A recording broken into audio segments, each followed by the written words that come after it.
नाज़रीन अस्सलाम वालेकुम एंड गुड इवनिंग। कानून और आप और अली बुखारी दोनों आपकी खिदमत में हाजिर। अपना प्रोग्राम शुरू करते हैं आज 8 जून 2015 को। मैं डेट इसलिए हमेशा कह देता हूँ कि जो लोग यूट्यूब पे बाद में देखना चाहते हैं उनको भी वहाँ पे मेरा शो मिल जाता है। अपना प्रोग्राम का आगाज़ करते हैं सबसे पहले टाइम टेबल के साथ। जो हमारा टाइम टेबल है हर वीक की तरह इस दफ़ा भी वही चल रहा है। इंशाल्लाह कल मंडे को ट्यूसडे को इल्फर्ट में मुलाकात होगी लोगों से, और वेंसडे को साउथ हॉल में मुलाकात होगी, और थर्सडे को इंशाल्लाह मैनचेस्टर में लोगों से मुलाकात होगी। अब कुछ चलते हैं कोई जो एक करंट मैटर जो मैं आज डिस्कस करना चाह रहा था, जो मैंने सोचा था कि मैं डिस्कस करूंगा आज, वो ये है कि मेरे पास लास्ट एक हफ्ते में असाइलम के 2-3 अपील्स आई हैं। और वो उनके असाइलम की अपील्स के अंदर क्या हो रहा है, जो लोग असाइलम करते हैं अक्सर जो सुनने में आता है वो ये कि जी अब असाइलम नहीं होते।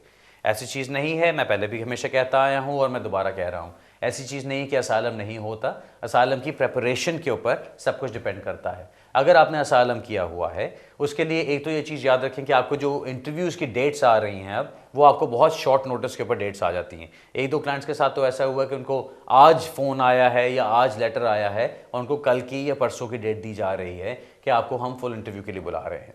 सो इसलिए अपने असाइलम क्लेम्स अगर आपके चल रहे हैं तो उसके ऊपर प्लीज़ मेक श्योर करें कि आपका जो स्टेटमेंट्स हैं, जो आपकी तैयारी उस पर होनी चाहिए वो आपकी कंप्लीट है। बिकॉज अगर बहुत शॉर्ट नोटिस पे आपको जाना पड़ता है इंटरव्यू के लिए तो आपको उसके लिए रेडी होना चाहिए। ये चीज़ याद रखें कि इंटरव्यू की इंपॉर्टेंस क्या है। असाइलम केस के अंदर जब आप इंटरव्यू पे जाते हैं तो आपसे तमाम चीज़ें पूछी जाती हैं। अक्सर लोग सोचते हैं क्या चाहिए बस ठीक है इंटरव्यू दे आएंगे फिर देखी जाएगी जब अपील का टाइम आएगा। अब जो होम ऑफिस कर रहा है आजकल वो ये है कि अगर आपके इंटरव्यू में उनको कोई ऐसी चीज़ नज़र नहीं आती कि जिसके ऊपर कि आपका एक प्रॉपर केस बनता हो तो वो उसको सर्टिफाई कर देते हैं। सर्टिफिकेशन का बहुत पहले से पावर उनके पास मौजूद है, लेकिन आजकल सर्टिफिकेशन की पावर को ज़्यादा इस्तेमाल होते नज़र आ रहा है। सो इसलिए एक तो ये सर्टिफिकेशन का ख्याल रखें कि अगर आपका इंटरव्यू सही तरह से नहीं होता तो हो सकता है आपको सर्टिफाई कर दिया जाए, जिसमें फिर आपको अपील का राइट नहीं मिलता। सो उम्मीद है कि आपको जब तैयारी कराई जाएगी और आप जब इंटरव्यू देते हैं जाके तो सारे लीगल पॉइंट्स आपके कवर्ड होने चाहिए, उसके ऊपर ज़रूर ध्यान दीजिए। अगर उसके बाद आपको अपील का राइट मिलता है, अपील की तैयारी के लिए अगेन बहुत बहुत ज़रूरी है कि आपकी तमाम इंफॉर्मेशन, तमाम एविडेंस जिसके ऊपर आप असाइलम करना चाहते हैं वो आपके पास मौजूद हो। अक्सर जो असाइलम के केसेस होते हैं वो जो मैं देखता हूँ जो वीक केसेस होते हैं वो होते हैं जहाँ पे आप कहते हैं कि जी हमारी दुश्मनी चल रही है। अब दुश्मनी के साथ आप जब असाइलम पे जाते हैं लोग समझते हैं कि जी बस खतरा है तो उसके ऊपर असाइलम मिल जाता है। असाइलम को ये याद रखिए, असाइलम का कानून कहता क्या है, कहता ये है कि आपको 5 रीजंस में से किसी एक रीजन की बेस पे असाइलम करना होता है। वो रीजंस क्या हैं? Nationality, race, religion, membership particular social group और पॉलिटिकल ओपिनियन। ये 5 चीज़ें हैं। अब इसके अंदर रेस समझ आती है कि क्या बात है। रेस का मतलब है कि आपकी ज़ात क्या है, नेशनैलिटी आपकी कौमियत क्या है, आपका रिलीजन क्या है यानी कि आपका मज़हब क्या कहता है। अगर कोई मज़हब की बेस पे आपको मसला हो रहा है तो वो आती है। या पॉलिटिकल ओपिनियन यानी आपकी कोई पॉलिटिकल एफिलिएशन है या आपकी कोई किसी पॉलिटिकल पार्टी के साथ आपका ताल्लुक है जिसकी वजह से आपको टारगेट किया जा रहा है। ये 4 चीज़ें होगी। 5वीं चीज़ होती है membership of a particular social group. इसका मतलब क्या है? इसके अंदर वो सब चीज़ें आ जाती हैं जो बाकी 4 में नहीं आ सकती। सो इसके अंदर वो बातें आती हैं कि जिस तरह से औरतों को पाकिस्तान में फॉर एग्जांपल एक्सेप्ट किया जाता है कि औरतों को वहाँ पे पूरे वो मसावी हकूक नहीं मिलते जो कि मर्दों को मिल सकते हैं, और इसलिए सिस्टम ही उनके खिलाफ चलता है। सो इस सिचुएशन में उनको एक्सेप्ट किया जाता है कि औरतें जिनके साथ डोमेस्टिक वायलेंस किया जाता है या जिनको कोई ऑनर किलिंग का खतरा होता है उनके पास ये रीज़न है कि जी हमारा केस एक पर्टिकुलर सोशल ग्रुप के अंदर आता है, इसलिए कन्वेंशन रीजन के अंदर आता है।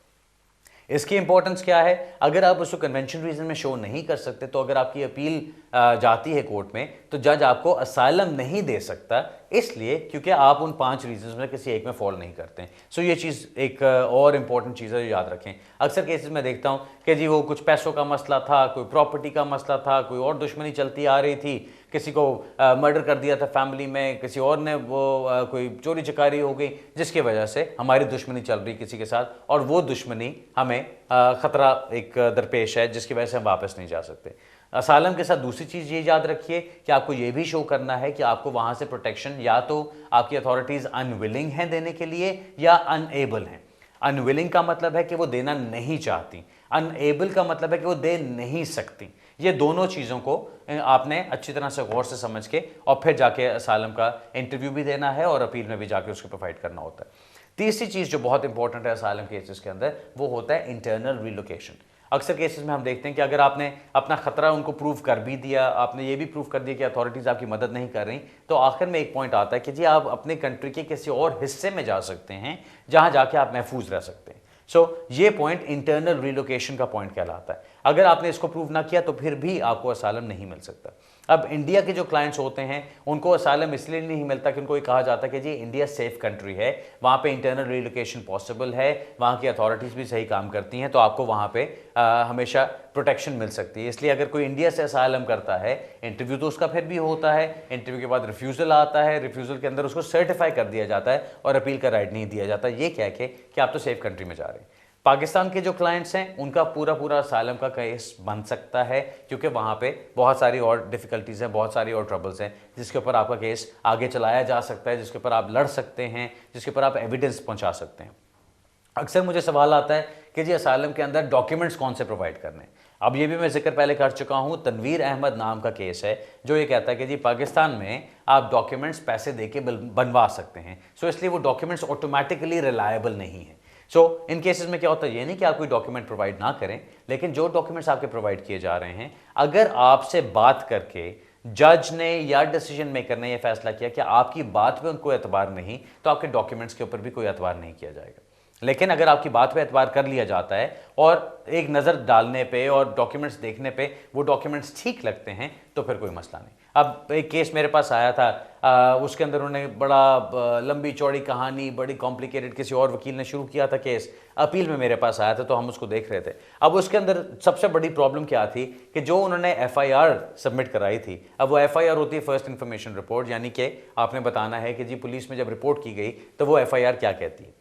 अब उस FIR के अंदर ये कह रहे थे कि जी हमारे ऊपर इल्ज़ाम है कि अगवा किया गया, उसको अगवा करके उसको लड़की को अलग रखा गया है। ये हस्बैंड वाइफ का केस था, उन्होंने अपनी मर्जी की शादी की थी और वाइफ के फैमिली ने जाके केस डाला था। अब उसके अंदर वो कहते हैं कि जी फैमिली ने केस डाला कि इस बंदे ने इसको अगवा कर लिया है और इसकी बेस पे इस केस को इस बंदे को सजा दी जाए। जब आप FIR को पढ़ते हैं तो उसके अंदर जो उन्होंने दफ़ा लगाई हुई थी, वो दफ़ा एक्चुअली अगवा करने की नहीं थी, वो दफ़ा एक्चुअली थी चोरी की। अब जब आप वो उस दफ़ा को देखते हैं, आप कोर्ट में जब वो मैटर खुला तो वहाँ पे जाके होम ऑफिस वालों ने अपना ला के सारा डॉक्यूमेंटेशन दिखाई कि जी जिस दफ़ा के ऊपर हम चल रहे हैं वो तो चोरी से रिलेट करती है, तो इसका मतलब ये FIR झूठी है। अब इस तरह की चीज़ जब आ जाती है जज के सामने, उसको एक डॉक्यूमेंट नज़र आ जाता है कि ये डॉक्यूमेंट फ्रॉडलेंट है, गलत डॉक्यूमेंट है, इसकी कोई वैल्यू नहीं बनती। एक तो नुकसान उसका ये कि आप उस डॉक्यूमेंट पर रिलाई नहीं कर सकते। दूसरा और बहुत बड़ा नुकसान उसका ये होता है कि आपकी क्रेडिबिलिटी बिल्कुल डैमेज हो जाती है। क्रेडिबिलिटी डैमेज होने का मतलब क्या है कि जज आपकी बात पे एतबार नहीं कर सकता, क्योंकि जज को जब ये चीज़ नज़र आ रही है कि इन्होंने एक गलत डॉक्यूमेंट, एक फ्रॉडलेंट डॉक्यूमेंट सबमिट किया है, तो जज आपकी बाकी बातें सुन के उस पर कैसे एतबार करेगा। उसको ये भी शक हो सकता है कि आप बाकी बातें भी गलत कह रहे हैं। जब ऐसी बात बनती है तो उसके अंदर आपके असालम केस की कोई भी चांसेस, जो छोटे मोटे चांसेस भी होते हैं, वो भी उड़ जाते हैं। मेरे हमेशा मशवरा यही होता है लोगों को कि जब आपने असालम करना है, जब आप उसकी तैयारी कर रहे हैं, अगर आपके डॉक्यूमेंट्स में किसी किस्म की कोई भी आपको एक वीकनेस फील होती है, आपको नज़र आता है कि डॉक्यूमेंट ठीक नहीं है, या आपको, क्योंकि अक्सर लोगों ने खुद वो डॉक्यूमेंट्स हासिल नहीं किए होते, उन्होंने पीछे से मांगे होते हैं, कोई उनका फ्रेंड जाता है पुलिस में, कोई वहाँ से लेकर आता है डॉक्यूमेंट, अब वो क्या करते हैं, वो बनवा लेते हैं कि वैसे दे देते हैं, मैं कुछ कह नहीं सकता। लेकिन जहाँ पे इस किस्म की सिचुएशन उठती है, उसके ऊपर सबसे बड़ा मसला ये होता है कि जज ने आपकी क्रेडिबिलिटी को जीरो कर देना है। उसके बाद आप बेशक अपर ट्राइब्यूनल में अपील करें, चाहे आप कोर्ट ऑफ अपील में जाना चाहें, अगर एक डॉक्यूमेंट ही आपका गलत लगा हुआ है तो आपके चांसेस बिल्कुल जीरो हो जाते हैं। उसको आपको नए सिरे से फिर बिल्डअप करना पड़ता है, या उसकी बहुत अच्छी रीज़न देनी पड़ती है कि वो डॉक्यूमेंट कैसे आपके हाथ में आया और वो किस तरह से आपकी एक इंटेंशन नहीं थी उसको सबमिट कराने की, एक फ्रॉडलेंट डॉक्यूमेंट को सबमिट कराने की, लेकिन आपकी पावर से बाहर था वो कि वो डॉक्यूमेंट आपने सबमिट कराया। ये चीज़ मैं आज सोच रहा था कि मैं असालम के बारे में ज़रूर डिस्कस करूंगा, क्योंकि बेतहाशा लोग ऐसे हैं जिन्होंने असालम किए हुए हैं और उनको अभी भी प्रॉपर गाइडेंस नहीं मिलती कि असालम के केस को प्रेजेंट कैसे करना है, उसकी अपील में क्या करना है, उसकी क्या डॉक्यूमेंटेशन ज़रूरी है। जब आपकी ये वीकनेस सामने आती है तो आप यूं समझें कि होम ऑफिस के जो भी सारे पॉइंट्स होते हैं जज उन सारे पॉइंट्स को एक्सेप्ट कर सकता है, क्योंकि आपने जो लीगल पॉइंट्स अपने खुद प्रूव करने वो नहीं किए। एक और चीज़ जो अक्सर लोग कहते हैं वो ये कि जी मैंने तो डॉक्यूमेंट दे दिया, अब उनसे कहें चेक कर लें इसको, उनसे कहें फ़ोन करके पूछ लें। उनका काम नहीं है ये करना। असालम के अंदर ये याद रखिए कि बर्डन ऑफ प्रूफ आपके ऊपर है, यानी अपने केस को प्रूव करने का मुद्दा सारा आपके ऊपर होता है। आपने प्रूव करना है, आपने एविडेंस देना है, आपने बताना है कि क्यों आपका केस बनता है। अगर आपकी तरफ से वो सब कुछ सबमिट नहीं किया जाता तो फिर आगे से किसी और ने उसको चेक नहीं करना, क्योंकि उनका काम नहीं है। उन्होंने सिर्फ ये चीज़ कहनी है कि जी आपने अपना केस प्रूव नहीं किया। हाँ, अगर ऐसा हो कि होम ऑफिस ये कहे कि नहीं जी ये डॉक्यूमेंट जेन्युइन नहीं है, ये डॉक्यूमेंट रिलायबल नहीं है, तो उसके लिए उनको कोई ना कोई एविडेंस देना होता है। क्योंकि अगर वो एक फ्रॉड की एलिगेशन लगा रहे हैं आपके ऊपर तो उस एलिगेशन को उनको बैकअप करना पड़ता है विद देयर ओन एविडेंस। ये चीज़ मैं आज करना चाह रहा था कि जो असाइलम सीकर्स अभी भी लड़ रहे हैं इन केसेस को थ्रू कराने के लिए, उनको पता होना चाहिए इसके बारे में कि कौन सा एविडेंस स्ट्रॉन्ग होता है, किस किस्म की चीज़ें रिक्वायर्ड होती हैं, किस किस्म की चीज़ों की एक रिक्वायरमेंट चलती है। अक्सर लोग अखबार की कटिंग लगा देते हैं, FIR लगा देते हैं और कहते हैं जी बस इस पर काम हो जाएगा। ऐसा नहीं होता। हर केस को उसके एविडेंस के मुताबिक आपको तैयार करना होता है और उसके बाद जाकर उस केस को फाइट करना है। ऑलराइट जी, best of luck with that. नाज़रीन, अब हमारी ब्रेक का टाइम हो रहा है, पहली ब्रेक होती है, इसके बाद हम वापस आके अपना सिलसिला शुरू करेंगे सवाल जवाब का। मिलते हैं थोड़ी सी देर के बाद।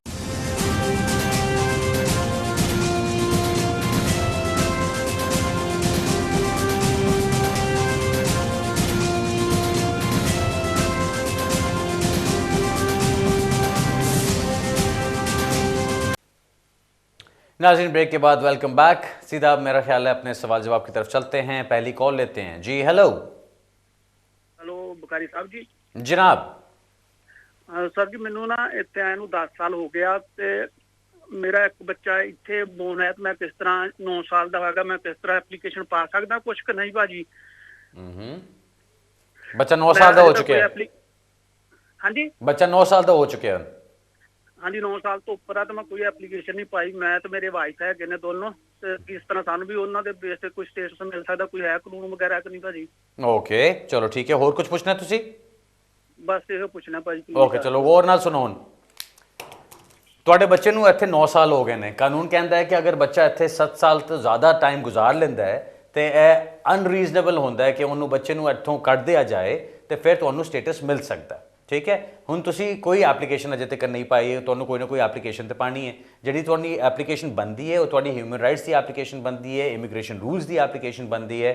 तुसी मैं ये कह सकना कि जी तुसी किसी वकील दे नाल बैठो, गल करो, बैठ के पूरा अपना एविडेंस जमा करो। जिहड़ा तुहाडा एविडेंस जरूरी है, बच्चे नूं तुहाडे 9 साल तो ज़्यादा टाइम इत्थे हो चुकिया है, ठीक है। हुण तुहाडा टाइम वो आ गया है जिथे तुहानूं स्टेटस मिलना चाहिए। हुण एप्लीकेशन करो, एप्लीकेशन बच्चे का सारा कुछ डालो, दसो कि जी वो स्कूल जाता है, वो पढ़ाई किस तरह चल रहा है, वो फ्रेंड्स किस तरह दे ने, इत्थे दिखाओ कि जी वो सिर्फ अपनी कम्यूनिटी च नहीं बाकी होर कम्यूनिटीज़ च भी लोगों नाल इंटरैक्ट करता है, उन्होंने नाल रहिंदा है, वो फ्रेंड्स किस किस कम्यूनिटी दे ने, वो सारा कुछ पा के उस बेस से तुसीं एप्लीकेशन करनी है। होम ऑफिस अक्सर इन्होंने एप्लीकेशन रिफ्यूज़ करता है। कोई गल नहीं, अगर रिफ्यूज़ल होता है तो फिर अगर तुहानूं अपील का राइट मिलता है तो फिर अपील जाओ। अगर अपील का राइट नहीं मिलता तो जुडिशल रिव्यू जाना, इन्हू चैलेंज जरूर करना है। अगर तुसीं मेरे को आना चाहते हो, आराम नाल टाइम बनाओ तो मेरे को आ जाओ। इस तरह के केस नूं लैके मेरा ख्याल है बहुत चंगे चांसिस बन सकते हैं तुहानूं स्टेटस दिलाउण दे। ओके मैं ज़्यादातर नहीं हूँ गल कर सकता बिकॉज तुहाडा कोई पिछली एप्लीकेशन नहीं, कोई पिछला रिफ्यूज़ल नहीं, कुछ नहीं। लेकिन इस तरह की सिचुएशन है जिस ते तुसी बैठे हो, 9 साल तो ज़्यादा बच्चे नूं यूके च हो गया है, तो तुसी प्रूव कर सकते हो कि जी इस बच्चे दी कितनी टाइज बन चुकी ने इस कंट्री नाल, ठीक। वो सारा कुछ प्रूव करके तुसी लाना है। कोई सोशल वर्कर की रिपोर्ट ला लो साथ, जो भी होर चीज़ां हो सकती ने वो सारा कुछ करके, अगर जिस तरह मैं दसिया अगर किसी वकील के कोल जाते हो, तुसी मेरे को आते हो, किसी के कोल भी जाते हो, वो बंदा बैठ के तुहाडे नाल पूरा तुहाडा लाइफ स्टाइल देखेगा, तुहाडी लाइफ नूं देख के उहदे मुताबिक तुहानूं सजैसट किया जाएगा कि जी तुसी की एविडेंस लाना है, तो उहदे मुताबिक फिर तुसी एप्लीकेशन पानी, ठीक है। एप्लीकेशन पाने नूं पहली दफ़ा एक दफ़ा मारो लेकिन सॉलिड मारो, ठीक है। वो जरा कम होंगे ना, हल्का फुल्का इत्थे किया, हल्का फुल्का उत्थे किया, तो एप्लीकेशन पाती, फिर चलो देखा जाएगा जो भी होंगे, वो मत करना। तुसी एप्लीकेशन पाओ, लेकिन सॉलिड एप्लीकेशन करो, सारा एविडेंस ला के, इन्ना इंतजार तुसी कीता है, हुण वो टाइम आ गया कि तुहानू स्टेटस मिलना चाहिए, ठीक है जी। तो अपना सही तरह एविडेंस ला के, अपनी रिपोर्टां सही ला के, हुण स्कूल तो रिपोर्टां लैके, वो सारा कुछ ला के फिर एप्लीकेशन करनी है, वैसे नहीं तुसी एप्लीकेशन करनी। बेस्ट ऑफ लक सर जी। अगर जिस तरह मैं दस्या मेरे को आना चाहते हो तो मेरे को आना, मैं देख लेंगा इन्हू। ओके जी, अगला सवाल लेने दें। हेलो जी, हेलो हेलो, हाँ जी भाजी। हाँ जी हाँ जी ਭਾਜੀ, ਸਵਾਲ ਹੈ ਕਿ 10 ਸਾਲ ਦੀ ਬੇਸ ਤੇ ਐਪਲੀਕੇਸ਼ਨ ਕਰਨੀ ਸੀਗੀ ਇੰਡੈਫੀਨਿਟ ਲੀਵ ਦੀ। ਪੁੱਛਣਾ ਸੀਗਾ, ਇੱਕ ਵਾਰੀ ਸਟੂਡੈਂਟ ਵੀਜ਼ਾ ਰਿਫਿਊਜ਼ ਹੋਇਆ ਸੀਗਾ ਤੇ ਉਸ ਤੋਂ ਬਾਅਦ ਉਹ 'ਚ ਅਪੀਲ 'ਚ ਗਏ ਸੀ, ਅਪੀਲ ਦਾ ਰਾਈਟ ਮਿਲਿਆ ਸੀ, ਪਰ ਜਿਹੜੀ ਅਪੀਲ ਫਾਈਟ ਕਰੀ ਸੀ ਉਹ ਹਿਊਮਨ ਰਾਈਟ ਦੇ ਬੇਸ ਤੇ ਕੀਤੀ ਸੀ ਕਿ ਜਿਹੜੇ ਸਾਡੇ ਬਰਿਸਟਰ ਨੇ ਕਿਹਾ ਸੀ ਵੀ ਜਿਹੜੇ ਅਸੀਂ ਕੰਪਲਾਈ ਨਹੀਂ ਕਰਦੇ ਇਮੀਗ੍ਰੇਸ਼ਨ ਲਾਅ ਨੂੰ, ਬਟ ਇਹ ਜਿਹੜੀ ਅਪੀਲ ਹੈ ਹਿਊਮਨ ਰਾਈਟ ਦੇ ਬੇਸ ਤੇ ਅਲਾਉ ਕੀਤੀ ਜਾਵੇ।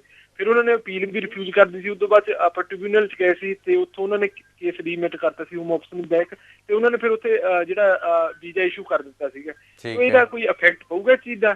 ਕਿਉਂਕਿ ਜਿੱਦਾਂ ਉਹਨਾਂ ਨੇ ਕਿਹਾ ਸੀ ਵੀ ਇਹ ਹਿਊਮਨ ਰਾਈਟ ਦੇ ਬੇਸ ਤੇ ਅਸੀਂ ਅਪੀਲ ਫਾਈਟ ਕਰਨੀ ਚਾਹੁੰਦੇ ਹਾਂ, ਕਿਉਂਕਿ ਵੀ ਇਮੀਗ੍ਰੇਸ਼ਨ ਉਹ ਕੋਈ ਮਸਲਾ ਨਹੀਂ। ਤੁਸੀਂ ਮੈਨੂੰ ਬਸ ਇਹ ਦੱਸ ਦਿਓ ਕਿ ਇਹਦੇ ਇਲਾਵਾ ਤੇ ਕੋਈ ਹੋਰ ਗੈਪ ਨਹੀਂ ਸੀ ਨਾ? नहीं बिल्कुल नहीं। ओके चलो बस ठीक है। तुसी एप्लीकेशन पाओ जी, अपनी 10 साल की एप्लीकेशन तुसी पाओ, जो तुहाडा टाइम कंप्लीट हो जाता है, मेक श्योर कि तुसी बाकी सारे रिक्वायरमेंट्स पूरी करो। जिहड़ा तुहाडा life in the UK test है, B1 इंग्लिश लैंग्वेज टेस्ट है, कोई क्रिमिनैलिटी नहीं होनी चाहिए, वो सारा कुछ कंप्लीट करके तुसी फॉरन एप्लीकेशन पाओ अपनी, जो भी तुहाडा 10 साल का टाइम पीरियड कंप्लीट होता है। यह जिहड़ी तुसी गैप की गल कर रहे हो, जिहड़ी अपील तुहाडी जाके कोर्ट तो रिफ्यूज़ हुई, फिर तुसी अपर ट्राइब्यूनल गए तो उत्थे रिमिट करता गया होम ऑफिस नूं, ते होम ऑफिस ने वीज़ा इशू करता।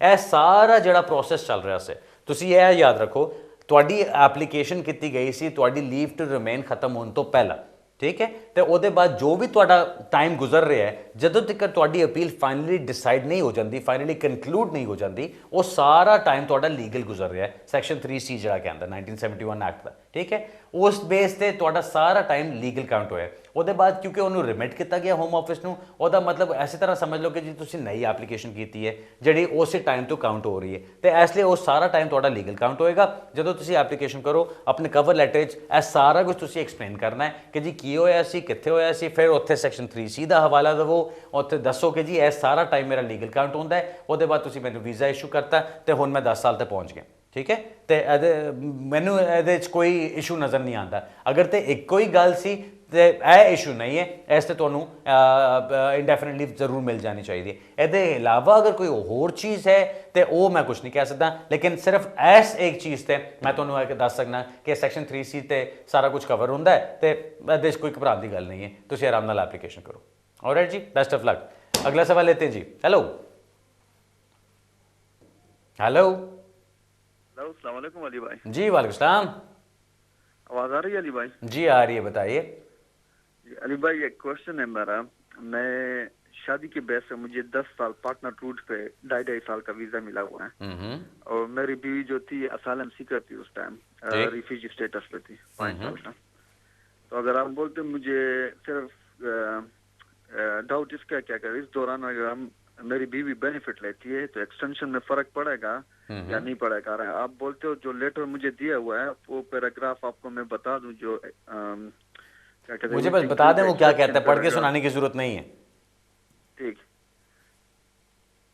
हेलो जी जी बताइए, मैं सुन रहा हूँ जी। अच्छा, तो ये उन्होंने दिया मुझे, ये application for limited leave as a partner has been considered, consideration has been given under paragraph RLTRP 1.1 A, B and D of Appendix FM, which include the exception paragraph EX 1 A and B, and there are insurmountable obstacle of family life continuing outside. ठीक है जी, मैं समझ गया हूँ जी। अच्छा, अब आप बताइए, आपने पूछना क्या है? जी, अगर इस दौरान हम बेनिफिट लेते तो एक्सटेंशन में प्रॉब्लम होगी?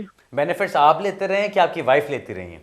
नहीं, मेरी वाइफ के नाम पर क्लेम है, पर ये कि काउंसिल टैक्स तो दोनों के नाम पे आता है। तो बस फिर आपको घबराने की जरूरत नहीं है। जो सारा कुछ आपका चल रहा है, आपकी वाइफ के साथ चल रहा है, अगर वाइफ को बेनिफिट्स लेने अलाउड हैं, और वो कोई बेनिफिट्स लेती रही हैं अपने लिए, तो उससे कोई फ़र्क नहीं पड़ता। ये नहीं होना चाहिए कि वो आपसे मिलने से पहले कोई बेनिफिट्स नहीं ले रही थी, जब आप उनके साथ मिले हैं, आप उनके साथ रहना शुरू हुए हैं, तो फिर वो जगह कम पड़ गई या आपके पैसे कम पड़ गए, तब उनको बेनिफिट्स पे जाना पड़ा। ये चीज़ नहीं होनी चाहिए। सो इसलिए अगर आपको डिस्क्रिशनरी लीव मिलती है और आप कोई और बेनिफिट्स अप्लाई नहीं करते, तो इंशाल्लाह आपको कोई मसला नहीं होना चाहिए एक्सटेंशन के वक्त। ये चीज़ एक छोटी सी टेक्निकल बात होती है, इसमें ये याद रखें।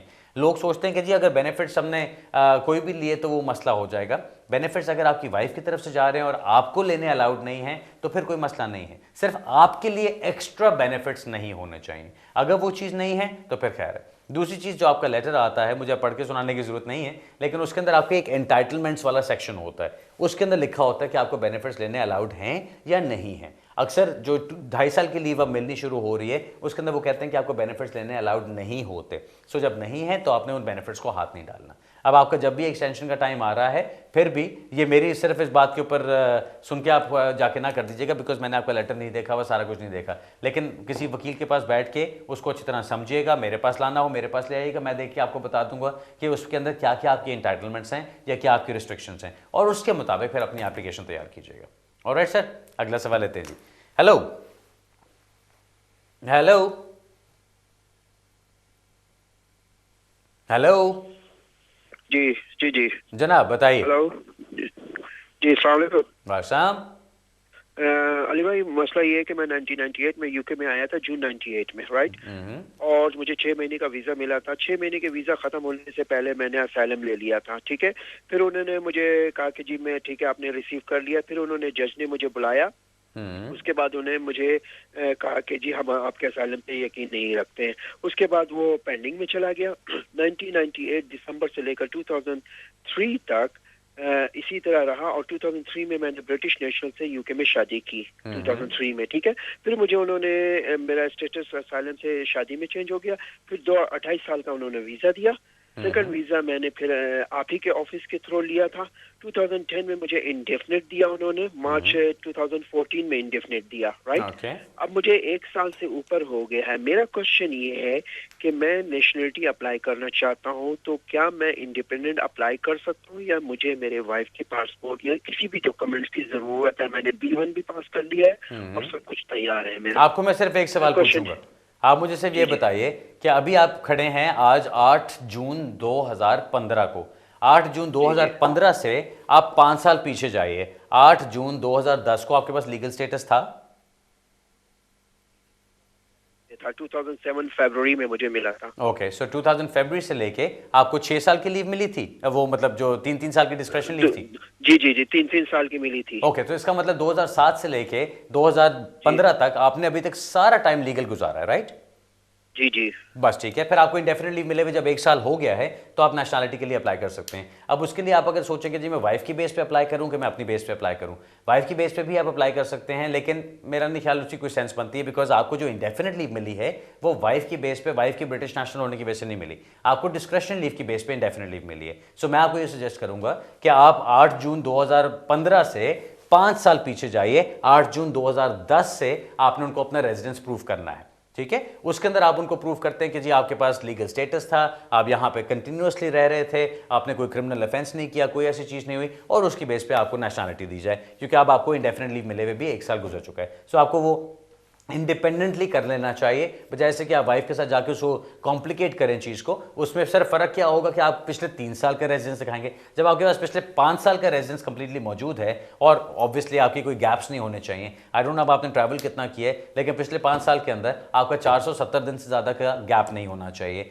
और किसी एक टाइम पर आपका 180 दिन से ज़्यादा का टाइम नहीं होना चाहिए, और पिछले 1 साल के अंदर आपका 90 डेज से ज़्यादा बाहर नहीं होना चाहिए। सो अगर ये सारा कुछ चल रहा है, अगर सारा कुछ इस तरह से है, तो फिर इंशाल्लाह आपको मसले वाली कोई बात नहीं है। अपना life in the UK test भी कर लिया हुआ है, आपने अपना B1 भी कर लिया हुआ है, 5 साल भी आपके कंप्लीट होते हैं लीगली, आपके पास अपना इंडेफिनिट मिले हुए भी 1 साल गुजर चुका है, तो फिर इंशाल्लाह घबराने वाली कोई बात नहीं। अपनी नेचुरलाइजेशन की एप्लीकेशन कीजिए अल्लाह का नाम लेके। Alright sir, best of luck जी। अगला सवाल लेते हैं जी। हेलो अली भाई। जी वाशाम।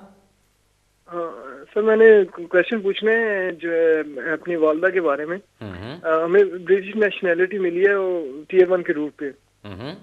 तो मेरी वालदा मुझे विजिट करती हैं, वो विडो हैं, वो पाकिस्तान में अकेली रहती हैं, तो वो विजिट करती हैं मैं विजिट वीजा पे। ठीक है, मैं ये पूछना चाह रहा था कि सर कोई रूट है सेटलमेंट का? मैं पढ़ रहा था काफी डिफिकल्ट है, लेकिन ये सुरेंद्र सिंह के नाम से कोई एक आया था, वो कोई मैं बेसिकली आईटी का पर्सन हूँ, तो मैं कहीं दूसरे कंट्री में जॉब कर सकता हूँ। वेरी गुड, बस मैं ये ठीक है। पूछना चाह रहा था कि अगर मैं यूरोपियन यूनियन उस कंट्री के रूट से अगर लाना चाहूँ उन्हें, तो वो पॉसिबल है?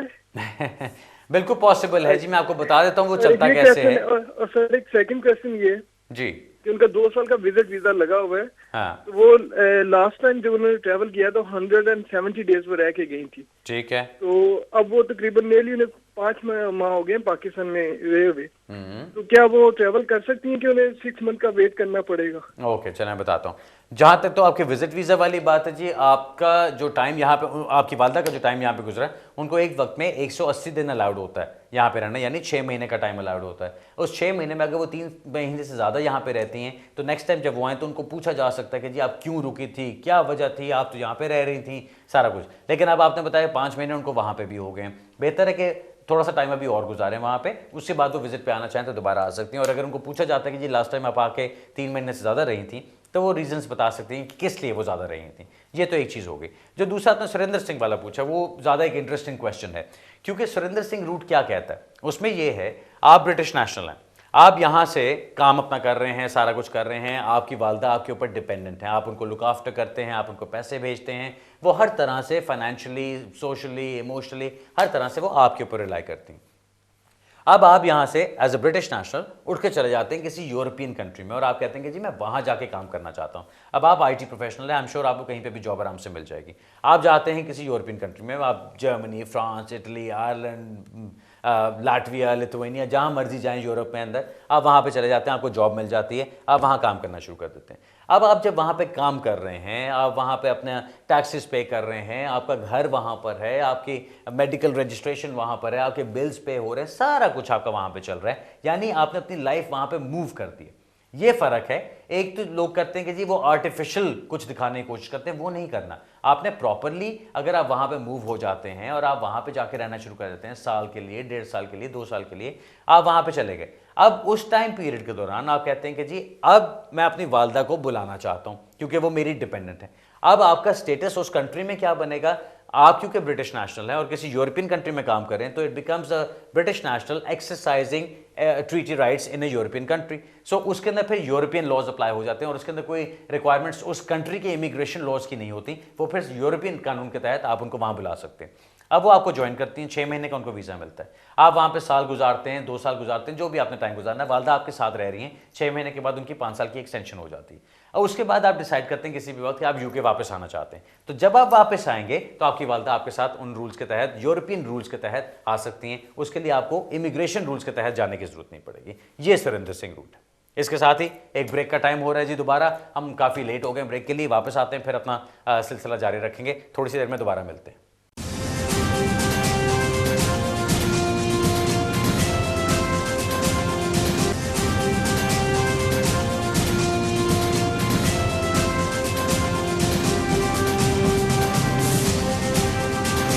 नाज़रीन वेलकम बैक। अपने सेकंड ब्रेक से वापस आके दोबारा खुशामदीद कहता हूँ अपने प्रोग्राम के आखिरी हिस्से में। सीधा सवाल लेते हैं अगला। जी हेलो। अस्सलाम वालेकुम। वालेकुम।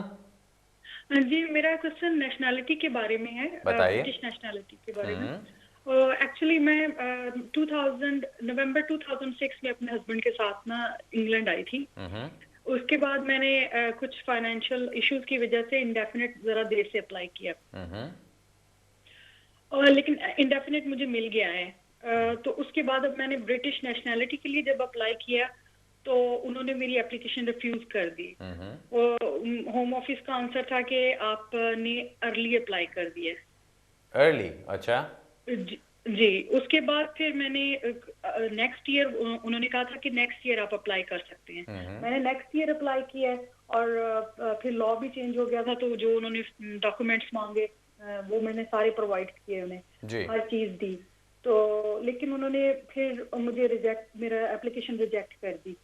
किस बेस पे, मुझे वो तो बताइए। जी वो उन्होंने फिर नेक्स्ट जो सेकंड टाइम उन्होंने मेरी एप्लीकेशन रिजेक्ट की, वो कहते हैं आपने इंडेफिनिट डेट से अप्लाई क्यों किया था। उससे क्या होता है जी? जी अच्छा। यही समझ नहीं मुझे आ रहा कि कोई इतना खास नहीं है। मेरे हस्बैंड भी ब्रिटिश हैं, मेरे बच्चे हैं 3, वो भी ब्रिटिश हैं, उनके नेशनैलिटी है। आप कहीं तो ओवरस्टे कोई तो नहीं इतना हुई ना बीच में? डिफिकल्ट नहीं था मेरा केस, बिल्कुल नहीं सिंपल नहीं, था। आप कहीं अगर ओवरस्टे तो देखा नहीं जाए हुई बीच में? जी, आप ओवरस्टे तो नहीं हुई थी कहीं बीच में? नहीं नहीं नहीं, आप जब बिल्कुल भी। कहती हैं आपने और इवन मैं नेशनैलिटी के तो लिए लेट अप्लाई पाकिस्तान भी उसके सिर्फ लिए, एक दफा गई हूँ हाँ? इस पूरे पीरियड में। मुझे तकरीबन 10 इयर्स हो गए यहाँ पे, तो मैं सिर्फ एक दफा पाकिस्तान गई हूँ। नहीं नहीं, वापस जाने की बात नहीं है। बात यह है कि आपने जो अपना इंडेफिनिट लेट अप्लाई किया, उससे पहले आप जी एक्सटेंशंस तो करा रही थी ना? जी हाँ, तो आप सारा टाइम आपने लीगल ही गुजारा है यहाँ पे। जी जी बिल्कुल। तो मुझे तो कोई ऐसी बात समझ नहीं आती कि वो आपको ये कह के रिफ्यूज करें कि जी आपने इंडेफिनिट क्यों लेट अप्लाई किया। वो आपकी मर्जी है, आपने सारा टाइम लीगल गुजारा, इंडेफिनिट लीव मिलने के बाद 1 साल इंतजार करने के बाद आपने अप्लाई किया, तो there is nothing wrong with that. इसमें सिर्फ वो एक चीज़ कह सकते हैं कि जी आपने क्योंकि इंडेफिनिट 2 साल के बाद नहीं अप्लाई किया था, तो आपको हम 3 साल वाली कैटेगरी में नहीं डालेंगे, 5 साल वाली कैटेगरी में डालेंगे। ये एक चीज़ हो सकती है। आपने 5 साल की बेस पे अप्लाई किया था कि 3 साल की बेस पे? मुझे खैर आपका लेटर देखना पड़ेगा जी, ऐसे तो मुझे समझ नहीं आएगी, क्योंकि मुझे बहुत सारे सवाल हैं और जो आप मुझे रिफ्यूज़ल बता रही हैं उसकी मुझे कोई सेंस समझ नहीं आ रही। या तो आप ऐसे कीजिएगा कि मुझे ईमेल कर दीजिएगा, मैं उसको देख के फिर आपको कोशिश करूँगा कि मैं आपको उसमें जवाब दे दूँ कि शायद कुछ आपको हेल्पफुल चीज़ उसमें मिल जाए। लेकिन जो आप अभी बता रही हैं कि उन्हें सिर्फ इस वजह से रिफ्यूज़ किया कि आपने नेशनैलिटी उसके लिए इंडेफिनिट के लिए लेट अप्लाई किया, एज लॉन्ग एज आप लीगली थ्रू आउट टाइम गुजारती रही हैं, तो फिर तो उसमें कोई मसला नहीं है, फिर तो वो आपको रिफ्यूज़ नहीं कर सकते। लेकिन जो भी है मुझे लेटर दिखा लीजिएगा, मैं फिर आपको उस पर बेहतर जवाब दूंगा। ऑलराइट जी, अगला सवाल लेते हैं जी। हेलो। अस्सलाम वालेकुम। आसाम। अच्छा सर, मेरा दोस्त है, वो अपनी मिसेस के डिपेंडेंट है असाइलम केस में। अच्छा। और ये है कि उनके छोटे 2 बच्चे भी हैं, और उन दोनों मियाँ बीवी की आपस में एक दूसरे के साथ नहीं बन रही। ठीक। अब उसकी मिसेज ने उसको धमकी भी दी है कि वो डोमेस्टिक वायलेंस का उस पे केस कर देगी और पुलिस बुला के उसको पकड़वा देगी। अच्छा। अब वो घर से 2 दिन हो गए हैं, घर से अलग है।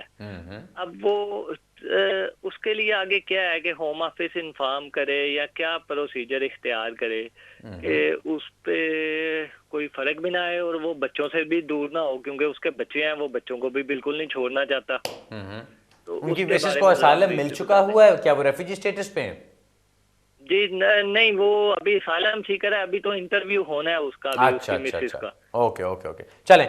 जो उनकी सिचुएशन है कोई बहुत अच्छी सिचुएशन तो नहीं है जी, क्योंकि अगर उनकी मिसेस मेन एप्लीकेंट हैं और वो खुद उनके डिपेंडेंट चल रहे हैं और अब वाइफ उनकी उनसे अलहदा होनी चाहती हैं, तो हस्बैंड साहब को तो अपना अलहदा केस डालना पड़ेगा। अब आप बता रहे हैं कि उनके बच्चे साथ हैं, वो बच्चों के साथ कॉन्टैक्ट भी रखना चाहते हैं, मिलना चाहते हैं, और अगर मियाँ बीवी की अलहदगी हो भी जाती है तो ज़रूरी तो नहीं कि बाप बच्चों से भी अलहदा हो। तो उसमें 2 चीज़ें हो सकती हैं, या तो ये कि उनकी वाइफ अलाउ करें कि हाँ जी ठीक है, मेरे साथ तुमने नहीं रहना, मेरे साथ तुम्हारा कोई स्टेटस नहीं होगा, लेकिन तुम बच्चों से मिलना चाहो तो मिल सकते हो और मिलते रहो। अगर वो चीज़ बनती है, या वो कोर्ट से जाके ऑर्डर ले लेते हैं कि जी मेरे बच्चे यहाँ पर हैं, मैं बच्चों के साथ कॉन्टैक्ट रखना चाहता हूँ, मेरी वाइफ मुझे मिलने नहीं दे रही, तो उसकी बेस पे भी उनको कॉन्टैक्ट मिल सकता है बच्चों के साथ। इन आइदर केस, अगर उनका बच्चों के साथ कॉन्टैक्ट शुरू हो जाता है या बच्चों के साथ उनका कॉन्टैक्ट चल रहा है, तो वो अपनी एप्लीकेशन सेपरेटली उस बेस पे डाल सकते हैं कि मेरी वाइफ को खतरा है, वो वापस जाने को तैयार नहीं है, या वो वापस जा नहीं सकती, बच्चे मेरे उसके साथ रह रहे हैं, अभी उनकी वो एजेस हैं कि वो माँ के साथ ही रहेंगे,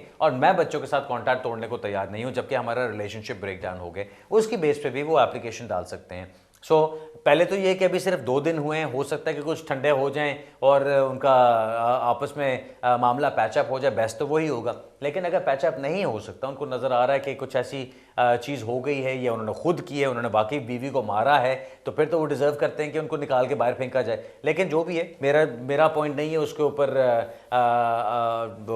एक जजमेंट देने का, लेकिन मैं यही कहूँगा कि अगर ऐसी सिचुएशन हुई है कि वाइफ उनके साथ बिल्कुल अब रहने को तैयार नहीं है, तो वो अलहदा एप्लीकेशन डालेंगे, अपने नए सिरे से एप्लीकेशन डालेंगे, होम ऑफिस को इन्फॉर्म करेंगे कि मैं अब वाइफ के साथ डिपेंडेंट नहीं रहा और मैं अलहदा एप्लीकेशन डाल रहा हूँ और ये मेरी एप्लीकेशन है और इन बेसिस के ऊपर मैं एप्लीकेशन डालना चाह रहा हूँ। उनसे कहिए कि वो अपनी सिचुएशन को अच्छी तरह समझें, बैठ के अपनी वाइफ के साथ दोबारा डिस्कस करें अगर डिस्कस करना बनता है या हो सकता है, और अगर नहीं हो सकता और सारा मामला बिल्कुल बिगड़ गया है तो फिर उनसे कहें कि वो अपनी नई एप्लीकेशन डालें इस बेसिस पे कि वो अपने बच्चों के साथ फिर भी रहना चाहते हैं, बच्चों के साथ फिर भी कॉन्टैक्ट रखना चाहते हैं, तो दोनों मियाँ बीवी अलहदा हो जाएंगे, लेकिन बच्चों के साथ उनका कॉन्टैक्ट रहने की बेस पे उनको फिर भी स्टेटस मिल सकता है।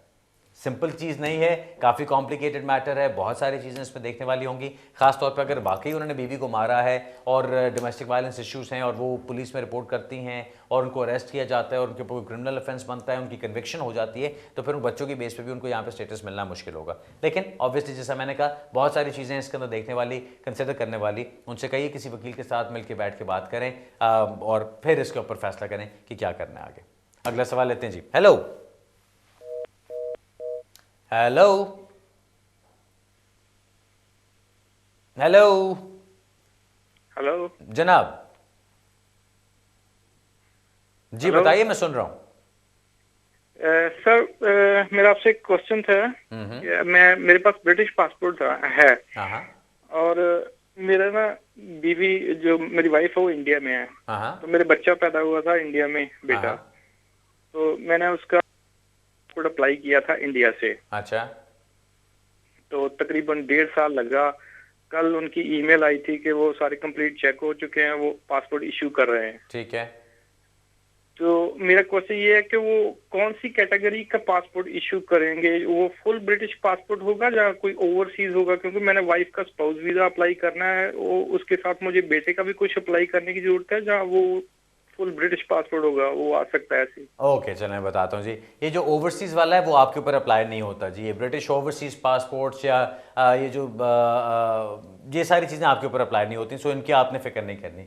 उनको जब पासपोर्ट वो अप्लाई करेंगे बच्चे का, तो उसको ब्रिटिश पासपोर्ट ही अप्लाई उसका इशू करेंगे और उस ब्रिटिश पासपोर्ट के ऊपर वो जिस तरह बाकी नॉर्मल ब्रिटिश नेशनल्स होते हैं वो उसी तरह से होगा। कल को आप वाइफ के लिए अप्लाई करना चाहते हैं स्पाउस वीज़ा के लिए, तो आप ज़रूर अप्लाई कीजिए। उसमें आपको बच्चे को डिपेंडेंट बताने की ज़रूरत नहीं होगी, बिकॉज बच्चा आपके साथ इमिग्रेशन स्टेटस के लिए डिपेंडेंट नहीं होगा। वैसे फाइनेंशियली हो सकता है वो आपके ऊपर डिपेंडेंट हो, लेकिन इमिग्रेशन स्टेटस के लिए डिपेंडेंट नहीं। सो जब आपने वाइफ के लिए अप्लाई करना स्पाउस वीज़ा के लिए भी, तो आपको 18,600 की ही इनकम दिखानी होगी, आपको उससे ज़्यादा नहीं दिखाना। ये नहीं सोचना कि जी एक बच्चा है तो उसको फिर आपको 22,400 पे जाना पड़ेगा, नहीं, आप 18,600 ही दिखाएंगे। बिकॉज एप्लीकेशन जो आपकी की जा रही है वाइफ की तरफ से, वो स्पाउस वीज़ा की एप्लीकेशन हो रही है और उसके अंदर इमिग्रेशन स्टेटस के ऊपर और कोई डिपेंडेंट्स नहीं है। जब कोई और डिपेंडेंट्स नहीं है तो फिर 18,600 के ऊपर ही बात बनेगी और उसी के ऊपर अप्लाई करना है। जो उसको नेशनलिटी मिलेगी, जो बल्कि बच्चा तो ब्रिटिश नेशनल उसको बाय बर्थ एक्सेप्ट कर रहे होंगे, तभी उसको पासपोर्ट इशू कर रहे हैं। सो जो उसको पासपोर्ट इशू होगा वो उसका फुल ब्रिटिश पासपोर्ट होगा, उसमें कोई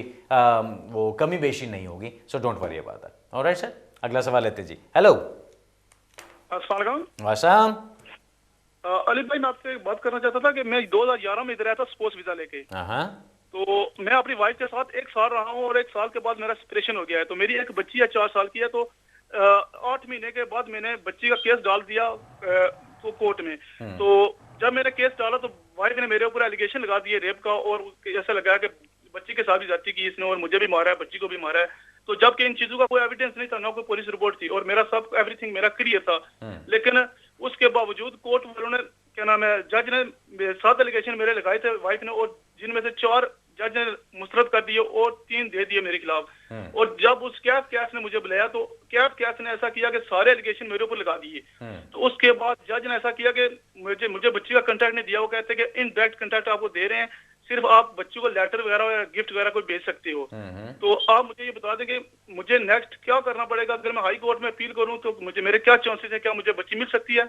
और मेरा इमिग्रेशन जो मैटर है, इमिग्रेशन मेरे तकरीबन 4 महीने उन्होंने मेरी स्टे आगे की है, और ये तकरीबन 2 दिन पहले की बात है। 4 क्या किया है?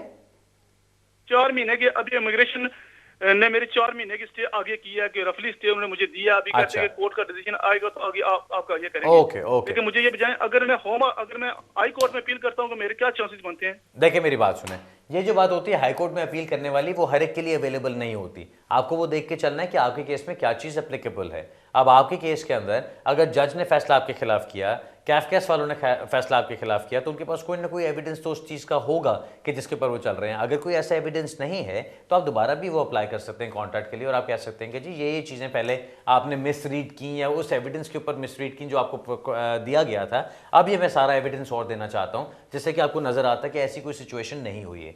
काउंटी कोर्ट में जब आप जाते हैं फैमिली लॉ मैटर्स के लिए, खासतौर पर जब आप बच्चे के कॉन्टैक्ट के लिए अप्लाई कर रहे हैं, उन्होंने ये देखना है कि बच्चे के बेस्ट इंटरेस्ट में है ये कि नहीं कि बाप उसके साथ मिले। अब अगर बाप के खिलाफ ये एलिगेशंस हैं कि जी वो मारता था माँ को और वो बच्ची को मारता था, उसने ज्यादती की, उसने उनके साथ जो भी चीज़ की, और अगर उस चीज़ को जज एक्सेप्ट कर लेता है तो फिर तो ऑब्वियसली आपकी पोजीशन बहुत वीक हो जाती है।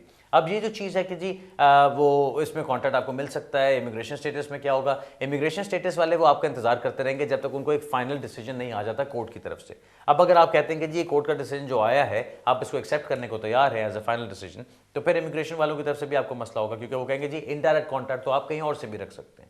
सो आपको जो चीज़ करने की ज़रूरत है, मेरा ख्याल है बेस्ट ये है कि आप दोबारा कोर्ट से रब्ता करें और उनसे कहें कि जी ये जो फाइंडिंग्स आपकी हैं, ये फाइंडिंग्स आपकी ठीक नहीं हैं और मैं इनके खिलाफ आपसे दोबारा आके आर्ग्यू करना चाहता हूँ केस को और दोबारा इसको लेके चलना चाहता हूँ। उसके बाद भी अगर आपको ऐसा लगता है कि नहीं जी उन्होंने फिर भी फैसला सही नहीं किया, ये जो एविडेंस आप दे रहे हैं उस एविडेंस को फिर भी एक्सेप्ट नहीं कर रहे और वो जो डिसीजन है वो दैट इज़ परवर्स इन लॉ, तो फिर आप उसको कहीं चैलेंज करना चाहें तो चैलेंज कर सकते हैं। और उसमें फिर अगर आप हाई कोर्ट में जुडिशियल रिव्यू में इधर उधर कहीं जाना चाहते हैं तो उन ऑप्शंस को देखा जा सकता है। लेकिन सबसे पहले जो आपको चीज़ करनी चाहिए, जो इंपॉर्टेंट चीज़ बनती है, वो यही है कि आप दोबारा कोर्ट से रब्ता करें और उनसे कहें कि जी आप इन फाइंडिंग्स को रिव्यू करें, because these findings are not correct in light of the evidence और in light of the law. यानी जो मैंने सबूत पेश किए हैं उसके ऊपर भी एक चीज़ जो फैसला है वो सही नहीं है और जो कानून है उसके अंदर भी ये फैसला सही नहीं है। बच्चे के जो बेस्ट इंटरेस्ट हैं उनको देखते हुए आप कैफकास वालों को भी चैलेंज कर सकते हैं इसके ऊपर कि आप इसको दोबारा से रिव्यू करें। ऑलराइट जी, मैं इसमें ये कहूँगा अभी आपका केस काफ़ी डिफिकल्ट है, कॉम्प्लिकेशंस हैं इसमें, कोशिश कीजिए कि इस पर आप बेस्ट एडवाइस लेके फिर आगे चलें। ये टीवी प्रोग्राम के अंदर बात करके पूछने वाली चीज़ें नहीं हैं, this is much more detail than that. Alright sir, best of luck with that. नाज़रीन, मेरा ईमेल एड्रेस आपके पास आ रहा होगा। हमारे आज के प्रोग्राम का टाइम अब ख़त्म हो रहा है। मुझे तो हमेशा लगता है कि जैसे 5 मिनट में प्रोग्राम ख़त्म हो गया, लेकिन सुनने वालों को ज़्यादा पता चलता होगा। इंशाल्लाह कल के दिन इल्फर्ट में लोगों से मुलाकात होगी, ट्यूसडे को, और वेंसडे को साउथ हॉल में मुलाकात होगी और थर्सडे को इंशाल्लाह मैनचेस्टर में मुलाकात होगी। अगले हफ्ते इसी जगह इसी वो दोबारा आपसे मिलूँगा और तब तक के लिए अपने नेक अल्फाज में, अपनी नेक ख्वाहिशात में, अच्छी चीज़ों में याद रखिएगा और इंशाल्लाह अगले हफ्ते मिलेंगे, फिर अपना सिलसिला जारी रखेंगे। बहुत शुक्रिया, good night and good evening and खुदा हाफिज़।